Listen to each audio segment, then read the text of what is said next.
এত রাতে কুনাল চাচা কোথায় যাচ্ছেন তা জানার জন্য আমার কৌতূহল বাড়ছিল। তাই আমি নিজেও ঘর থেকে বেরিয়ে এলাম। দেখলাম চাচা আমার মায়ের ঘরের দিকে এগিয়ে যাচ্ছেন। ভেতরে কি ঘটছে সেটা জানতে আমার আগ্রহ আরও বেড়ে গেল। আমি ধীরে ধীরে মায়ের ঘরের জানালার কাছে গেলাম। জানালাটি অল্প খোলা ছিল, আর আমি সেই ফাঁক দিয়ে ভেতরে তাকালাম। মা তখন কাকুর সাথে বসে কথা বলছিলেন।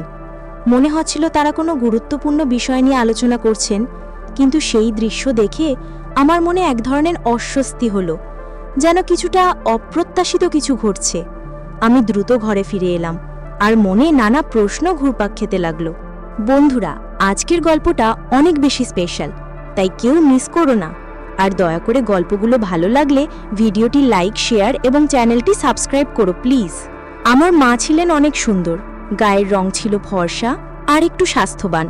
তিনি সবসময় পরিবারের জন্য কঠোর পরিশ্রম করতেন, তাই তার শরীরে এখনো বয়সের ছাপ পড়েনি। তাই তাকে দেখতে এখনো কম বয়সী মনে হতো। এই বয়সে তিনি তার স্বামীকে হারিয়েছিলেন।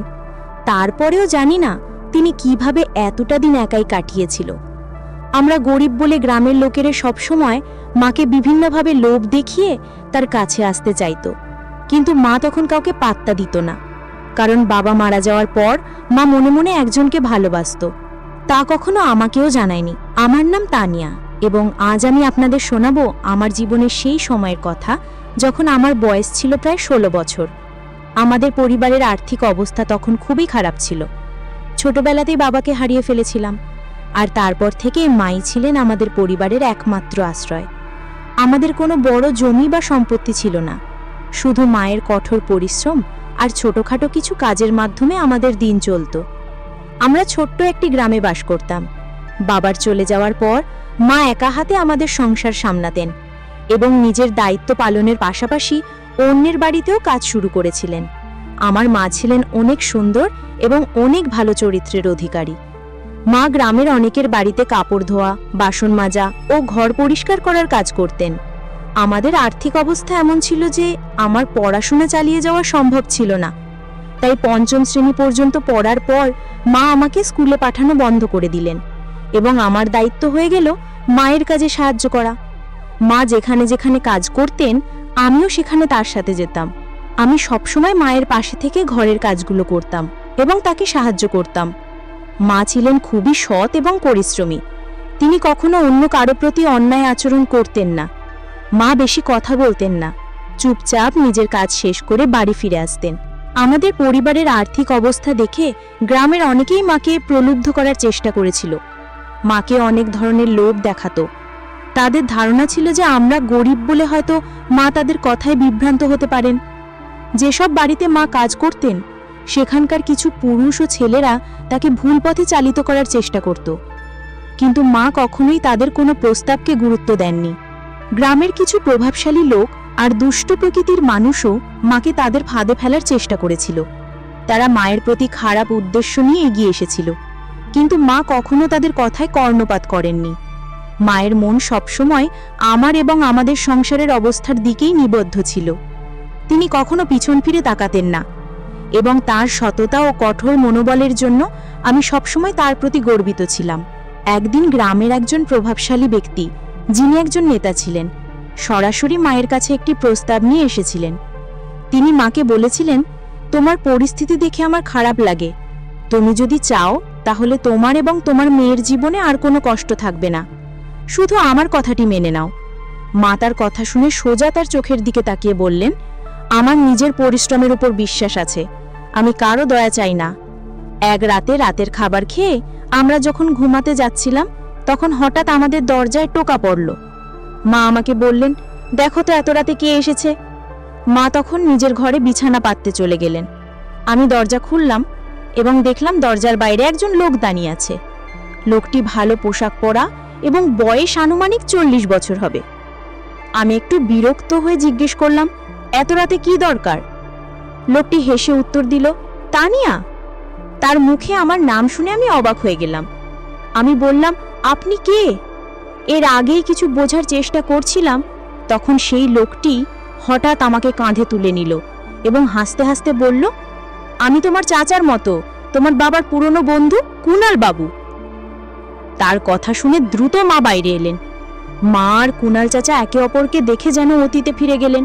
তাদের চোখে পুরনো দিনের স্মৃতি যেন জীবন্ত হয়ে উঠল। প্রায় 2-3 মিনিট তারা একে অপরের দিকে তাকিয়ে রইলেন, যেন চারপাশের কিছুই তাদের মনে নেই। এই দৃশ্য দেখে আমি একটু অস্বস্তিতে পড়ে গেলাম এবং বললাম, মা, এ কে? তার কথা শুনে তারা বাস্তবে ফিরে এলেন। কুণাল চাচা তখন আমাকে মাটিতে নামিয়ে দিলেন। আমি মায়ের পাশে গিয়ে দাঁড়ালাম। মায়ের মুখে এক ধরনের অদ্ভুত আনন্দের ঝিলিক ছিল। মা বললেন, এ হলেন তোমার কুণাল চাচা, তোমার বাবার পুরনো বন্ধু। কুণাল চাচাকে প্রণাম করো। আমি তাকে প্রণাম করলাম এবং কুণাল চাচা আমাদের ঘরে প্রবেশ করলেন।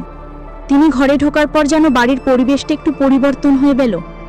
কুণাল চাচা মায়ের কাঁধে হাত রাখলেন আর মা একটু লজ্জায় হেসে রান্নাঘরের দিকে চলে গেলেন। আমি কিছুটা অবাক হয়ে ভাবছিলাম, আমরা তো সবই রাতের খাবার খেয়েছি, তবে মা আবার কার জন্য রান্না করছেন? আমি জিজ্ঞেস করলাম, মা, তুমি কার জন্য রান্না করছো? মা হালকা হেসে বললেন, তোমার কুণাল চাচার জন্য। তিনি অনেক দূরের পথ পাড়ি দিয়ে এসেছেন, নিশ্চয়ই ক্ষুধার্ত। আমি বললাম, কিন্তু মা, যদি উনি বাবার পুরনো বন্ধু হন তবে এতদিন কোথায় ছিলেন আর হঠাৎ এখন এখানে কেন এলেন? মা একটু গম্ভীর মুখে উত্তর দিলেন, উনিও আমাদের গ্রামেরই মানুষ ছিলেন। তখন তোমার বাবার খুব ঘনিষ্ঠ বন্ধু ছিলেন। যখন তোমার বাবা বাড়িতে থাকতেন না, তখন উনি আমাকে সাহায্য করতেন। খুব ভালো মনের মানুষ ছিলেন। আমরা একসাথে অনেক মজা করতাম। তোমার জন্মের পর উনি বিদেশ চলে গিয়েছিলেন। মায়ের কথাগুলো শুনে আমি চিন্তায় পড়ে গেলাম। কুণাল চাচা এত বছর পর হঠাৎ কেন ফিরে এলেন তা নিয়ে আমার মনে নানা প্রশ্ন জাগতে লাগলো। তাদের মধ্যে কি কোনো পুরনো সম্পর্ক ছিল? সেই রাতে কুণাল চাচার বিষয়ে মানের সাথে কথা বলার পর আমি তার সম্পর্কে আরো কৌতূহলী হয়ে উঠলাম। এত সবকিছু হঠাৎ ঘটে যাওয়া আমার বোধগম্যের বাইরে ছিল। মায়ের মুখে এক ধরনের অদ্ভুত উচ্ছ্বাস আর আনন্দের ঝিলিক দেখা যাচ্ছিল। মা বললেন, জীবন মাঝে মাঝে আমাদের সামনে পুরনো স্মৃতিগুলো ফিরিয়ে আনে, যা আমরা কখনো ভুলার চেষ্টা করলেও ভুলতে পারি না। মা বললেন, দেখো, কুণাল চাচা এখন একা থাকেন, তার জীবনে আর কেউ নেই। এখন আমরা ছাড়া তার আর কে আছে? মায়ের কথাগুলো যেন আমার মনের নানা প্রশ্নের ঝড় তুলল। তিনি বললেন, কাল সকালে উনি নিজের বাড়িতে ফিরে যাবেন। মায়ের কথা শুনে আমি ভাবছিলাম, কুণাল চাচার এই হঠাৎ আসাটা আমাদের জীবনে কি পরিবর্তন আনতে পারে। তার আসতে মা অনেক খুশি ছিলেন। কুণাল চাচা আসার পর থেকে তিনি সবসময় মায়ের কাছাকাছি থাকার চেষ্টা করছিলেন, বিভিন্নভাবে মাকে হাসানোর চেষ্টা করছিলেন। মাঝে মাঝে চাচা মায়ের দিকে অদ্ভুতভাবে তাকিয়ে থাকতেন, আর আমার মাও তাকে দেখে হাসতেন, কিন্তু বুঝতে দিতেন না। মা বললেন, এখন তুমি নিজের ঘরে যাও এবং কুণাল চাচাও তোমার ঘরেই থাকবেন। আমি মায়ের কথা মেনে নিজের ঘরে চলে গেলাম। কুণাল চাচা তখনও হুক্কা টানছিলেন। আমি বিছানা পেতে নিলাম এবং কুণাল চাচার জন্য পাশে আরেকটি বিছানা পেতে দিলাম। তারপর নিজের বিছানায় শুয়ে পড়লাম। প্রায় 10 থেকে 15 মিনিট পর কুণাল চাচা উঠে দরজা বন্ধ করে দিলেন এবং ঘরের লাইট নিভিয়ে নিজের বিছানায় শুয়ে পড়লেন। আমি তখন গভীর ঘুমে তলিয়ে গেলাম। কিছুক্ষণ পর হঠাৎ আমার ঘুম ভেঙে গেল। আমি চোখ মেলে দেখলাম কুণাল চাচা তার বিছানা থেকে উঠে ঘরের বাইরে চলে যাচ্ছেন। কেন জানি না, কিন্তু এই দৃশ্য দেখে আমার মনে কিছুটা অস্বস্তি তৈরি হলো। আমার মনে কৌতূহল জন্মালো যে এত রাতে কুণাল চাচা কোথায় যাচ্ছেন। এটি জানার জন্য আমিও নিজে ঘর থেকে বেরিয়ে এলাম। দেখলাম কুণাল চাচা মায়ের ঘরের দিকে এগিয়ে যাচ্ছেন। আমার কৌতূহল আরো বেড়ে গেল, তিনি কেন মায়ের ঘরে যাচ্ছেন। আমি আস্তে আস্তে মায়ের ঘরের জানালার কাছে গেলাম। জানালাটি অল্প খোলা ছিল আর আমি সেই ফাঁক দিয়ে ভেতরে উঁকি দিতে শুরু করলাম। মা তখন নিজের বিছানায় কুণাল চাচাকে বসিয়ে গল্প করছেন। সেই মুহূর্তে আমার হৃদস্পন্দন বেড়ে গেল। আমি ঠিক বুঝতে পারছিলাম না যে কি দেখছি। আমি অস্বস্তি বোধ করতে শুরু করলাম আর ভাবতে লাগলাম, আমি কি এখানে থাকা ঠিক করছি? আমার মন ধীরে ধীরে ভারী হয়ে আসতে লাগলো, আর সেই কারণে আমি ফিরে এসে আমার ঘরে শুয়ে পড়লাম। সকালে ঘুম থেকে উঠে প্রথমেই আমার চোখ পড়ল কুণাল চাচার বিছানার দিকে, কিন্তু তিনি সেখানে ছিলেন না। তখন রাতের ঘটনাগুলো আমার মনে পড়তে শুরু করলো আর মনে একটা অদ্ভুত ভয় ঢুকে গেল। আমি তাড়াতাড়ি উঠে বাইরে এলাম। মায়ের ঘরের দরজা বন্ধ ছিল, কিন্তু জানালাটি খোলা ছিল। আমি সেই জায়গাতেই বসে মায়ের ঘরের দিকে তাকিয়ে রইলাম। কিছুক্ষণ পর আমার মনে হলো যে আমি দরজার লক খোলার আওয়াজ শুনতে পেলাম, আর কৌতূহলবশত তাকিয়ে দেখলাম কুণাল চাচা মায়ের ঘর থেকে বেরিয়ে এলেন। তারপরই মা দ্রুত ঘর থেকে বেরিয়ে এসে সোজা বাথরুমে ভিজে ছুটে গেলেন। কিছুক্ষণ পর মা আমাকে ডাকলেন এবং বললেন আমি গোসল সেরে তৈরি হচ্ছি। এরপর আমি উঠে কুণাল চাচার দিকে তাকালাম, দেখলাম তখনও সে ঘুমাচ্ছেন। আমি বাথরুমে গিয়ে গোসল ছেড়ে তৈরি হয়ে গেলাম এবং তারপর রান্নাঘরের দিকে গেলাম। রান্নাঘরে গিয়ে দেখলাম মা রান্না করছেন এবং তিনি খুব আনন্দিত দেখাচ্ছিলেন। আমি মাকে জিজ্ঞেস করলাম, মা তুমি এত তাড়াতাড়ি রান্না করছো কেন? মা হালকা হেসে বললেন, কুণাল আজ সকালে চলে যাবে, তাই তার জন্য একটু রান্না করছি। তবে আমার পুরনো বন্ধু এখন আমাকে দেখতে এসেছে, সেটা দেখে খুব ভালো লেগেছে। এবার শুনেই মনে হলো কুণাল চাচাকে দেখতে পেয়ে মা খুবই আনন্দিত ছিলেন। ফির এই মায়ের আনন্দ এত বেশি হলো যে তিনি গল্প করতে লাগলেন। মা বললেন, আমি কুণাল চাচাকে আমার